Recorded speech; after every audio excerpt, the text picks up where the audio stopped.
प्यारे बच्चों, अस्सलाम वालेकुम। आज हम पढ़ेंगे 5वीं जमात का सबक नंबर 22, जिसका नाम है कुदरती आफात।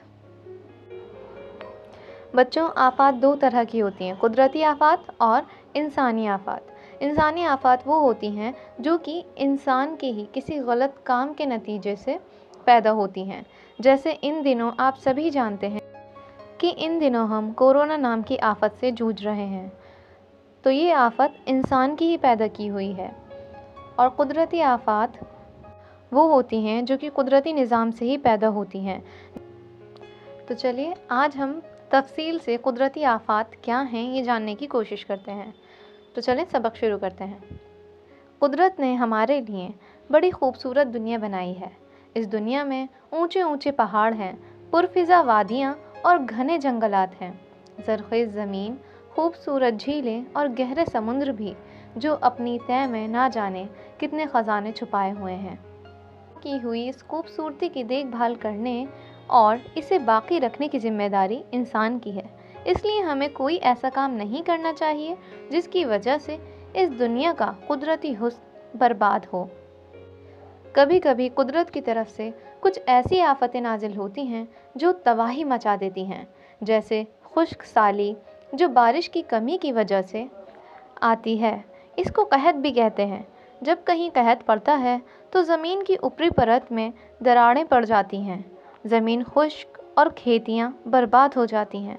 इंसान और जानवर सब भूख और प्यास से मरने लगते हैं। पानी की कमी की जिम्मेदारी बड़ी हद तक इंसानों पर भी है।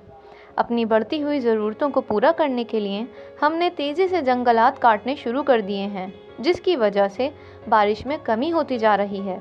लेकिन जहां बारिश की कमी नुकसानदेह है, वहीं इसकी ज़्यादती भी अच्छी नहीं, क्योंकि इसकी वजह से सैलाब आते हैं और गांव के गांव डूब जाते हैं।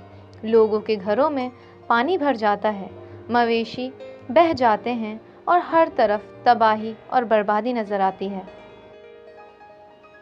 ज़मीन की ऊपरी परत में पथरीली और सख्त चट्टानें होती हैं। इसके बहुत नीचे लावा खौलता रहता है।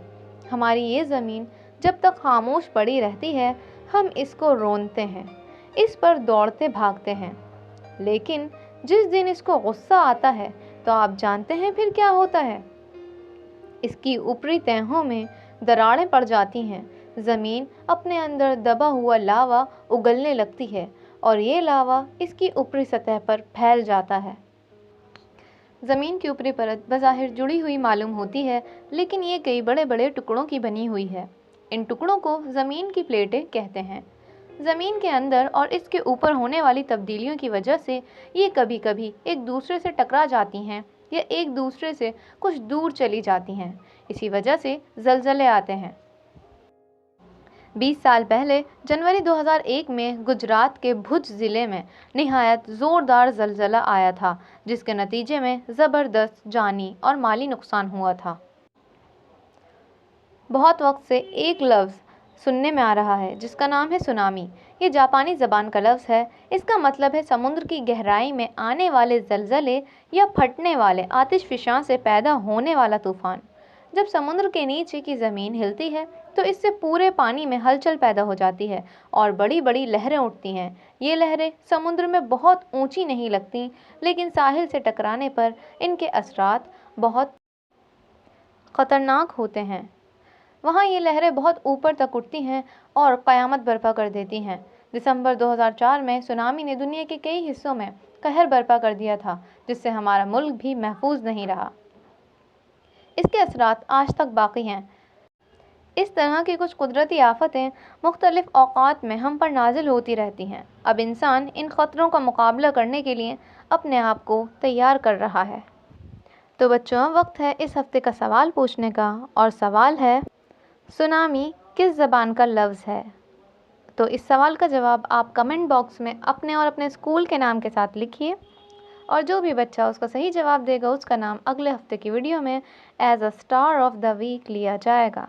और अब वक्त आ गया है उन बच्चों का नाम लेने का जिन्होंने पिछले हफ्ते यानी वीक 22 में बिल्कुल सही जवाब दिए थे। اور ان بچوں کا نام لینے کا بھی وقت ہے جنہوں نے ویک 20 کی ویڈیو میں صحیح جواب دیے تھے۔ تو وعدے کے حساب سے ان سب کے نام آج کی ویڈیو میں ایڈ کر دیے گئے ہیں۔ MCPS بیری والا باغ کے سٹارز ہیں مسفرہ اخلاص، نشرہ صدیقی، عبید پرویز اور سمیرہ۔ گلی قاسم جان کے سٹارز ہیں محمد عرش، زوبیہ آفرین اور سیف الوہاب۔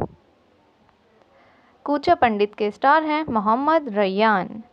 اور MCPS لال کنواں کے سٹارز ہیں ریان صادق اور عبد الرحمان۔ MCPS 64 کھمبا کے سٹارز ہیں حمائرہ، سہانہ، محمد زبیر، ابو بکر، نعیم اور سمیر خان۔ MCPS ترکمان گیٹ کے سٹار ہیں محمد اسلام اور 2 بچے ہیں جنہوں نے اپنے اسکول کا نام نہیں لکھا ہے لیکن بالکل صحیح جواب دیا ہے، اور وہ ہیں انیزہ اور عروج۔ تو بچوں، یہاں ہماری یہ ویڈیو مکمل ہوئی۔ ملیں گے اگلے ہفتے، اپنا خیال رکھیے گا، اور اگر آپ کو ویڈیو پسند آتی ہے تو اسے لائک ضرور کریں اور چینل کو بھی سبسکرائب کر دیں۔ اللہ حافظ۔